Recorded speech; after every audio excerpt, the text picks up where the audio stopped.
Halo guys, kembali lagi dengan gue Guru guys. Kali ini mari kita bahas anime atau novel Shikaku Monosaki Kyougenja mengenai Matthias dan si Gaiusnya. Tentu ini akan banyak mengandung spoiler keras buat animenya, jadi yang gak mau kena spoiler bisa close aja video ini guys. Oke, langsung aja kita masuk ke pembahasannya.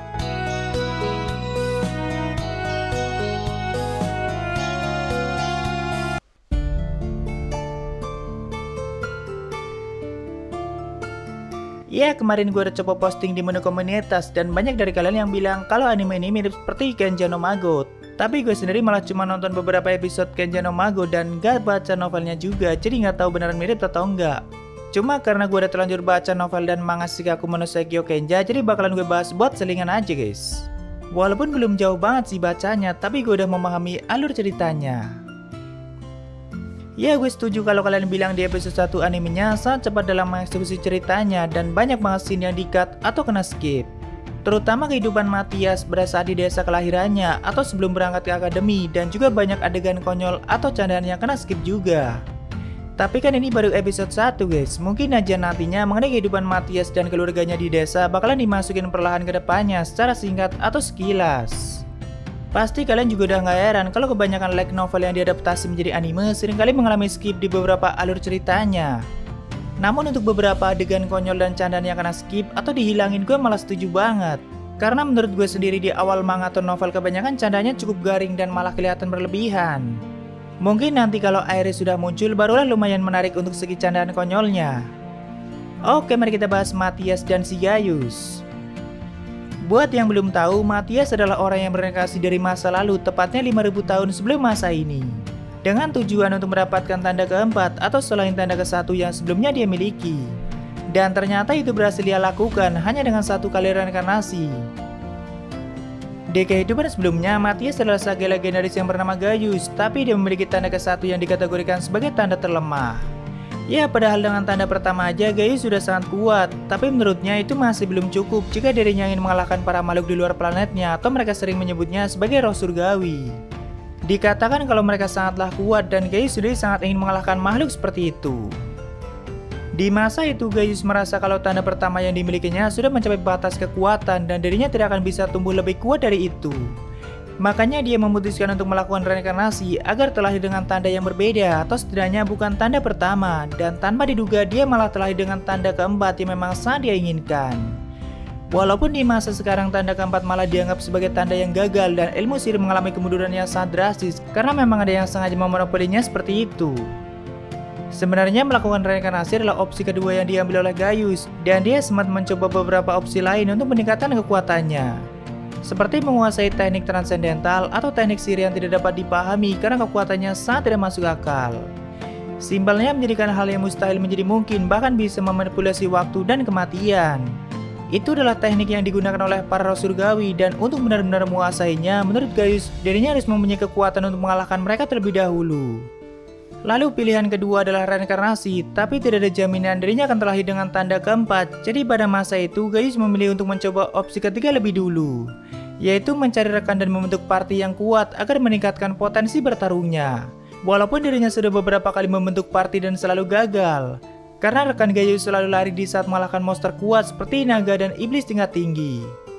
Dan sebenarnya Gaius sendiri juga bisa mengalahkan monster sekuat itu dengan sangat mudah, tapi tujuan dia kan untuk meningkatkan kekuatan partinya agar nantinya bisa mengalahkan makhluk sekelas roh surgawi. Namun level kekuatan Gaius terlalu jauh untuk diimbangi oleh orang biasa. Bagi Gaius, iblis ataupun naga tingkat tinggi mungkin hanya dijadikan samsaka latihan olehnya, tapi bagi orang lain itu adalah makhluk yang sangat mustahil untuk dikalahkan. Sampai akhirnya setelah Gaius vakum selama 100 tahun di masa itu, dia akhirnya menemukan rekan yang cukup kuat dan membentuk party bersama mereka. Ada 3 orang, yaitu Uriel Arvento yang dikenal sebagai penyihir terkuat di masa itu, lalu Ruthers yang dikenal sebagai pendekar pedang terkuat, dan salah satu naga terkuat Iris atau dragon yang sebenarnya juga kuat tapi tingkahnya selalu bikin greget. Kalau untuk Iris nanti akan ada di animenya guys, karena dia adalah seorang naga yang mempunyai umur sangat panjang dan tentunya masih hidup hingga masa ini. Momen pertemuan Gaius dengan Iris pertama kali cukup menarik sih, karena dulunya Iris adalah naga yang sangat angkuh dan dia cukup tergila-gila pada benda-benda seperti permata, berlian, kristal, dan sebagainya. Iris biasa menerima persembahan itu dari para manusia yang mengajukan permohonan padanya. Namun ternyata setelah disuruh Gaius untuk berubah ke bentuk humanoid, dia cukup imut dan cantik, walaupun kelakuannya sangat tidak pantas dengan sosoknya. Oh ya, untuk masa lalu Gaius yang gue ceritakan ini ada di spin-off manga dan novelnya sendiri guys, yang berjudul Senmetsu no Mado, dan itu keseluruhan menceritakan kisah masa lalu Gaius sebelum mereinkarnasi menjadi Matthias. Jadi setelah membentuk party bersama Iris, Yuril, dan Ruthers, Gaius bersama mereka melakukan perjalanan untuk menyelidiki teknik transendental sambil mengalahkan banyak makhluk kuat dan meningkatkan kekuatan mereka. Karena Yuril cukup tahu mengenai teknik transendental dan di dalam tubuh Yuril juga tertanam suatu inti agar bisa menggunakan teknik itu.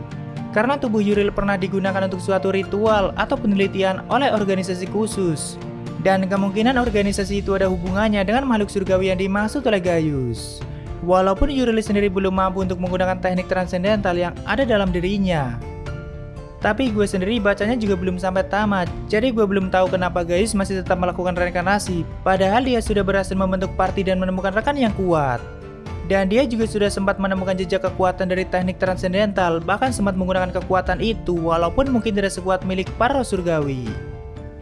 Para surgawi yang dimaksud Gaius itu seperti makhluk sekelas dewa yang tinggal di luar planetnya dan dikatakan kalau mereka itu sangat kuat. Maka dari itu tujuan utama Gaius menjadi lebih kuat adalah agar bisa mengalahkan mereka. Kalau untuk menandingi makhluk kuat di planetnya sendiri sih level kekuatan Gaius sudah lebih dari cukup. Sebagai gambaran kekuatan Gaius di masa lalu, untuk melenyapkan sebuah daratan seluas pulau dia bisa melakukannya dengan sangat santai. Bahkan mungkin jika dia serius bisa menghancurkan planetnya sendiri karena jarang sekali dia menggunakan sihir yang baginya level tinggi. Soalnya sihir yang baginya level rendah aja udah terlalu kuat bagi orang lain dan bisa menyebabkan kerusakan yang sangat besar. Namun kalau Matthiasnya ya belum sekuat itu guys. Tapi dia bereinkarnasi dengan ingatan sebelumnya, jadi tanpa belajar pun Matthias sudah sangat paham mengenai sihir. Dia hanya perlu membiasakan tubuh dan tanda barunya, dan dengan tanda keempatnya di masa ini, harusnya dia mempunyai potensi lebih kuat dari Gaius di masa depan nanti. Oh ya, satu lagi ternyata Ruri dan Alma di anime juga cukup imut dan menarik, cuma agak aneh aja kalau si Matthias seringkali merasa malu dan salting di depan mereka. Ya mungkin karena dia tidak bisa menolak emosi dan perasaannya sebagai anak seusia Matthias. Jadi walaupun jiwa Matthias atau Gaius sudah sangat tua, tapi saat ini dia hidup di tubuh anak muda seusia Matthias. Ya mungkin segitu aja untuk pembahasan kali ini. Jika ada kesalahan gue minta maaf, atau kalian bisa koreksi aja di bawah. Like jika kalian suka dengan video ini, dan dislike jika tidak suka tidak apa-apa. Thank you udah mampir, sampai ketemu di video selanjutnya. Salam kuro guys.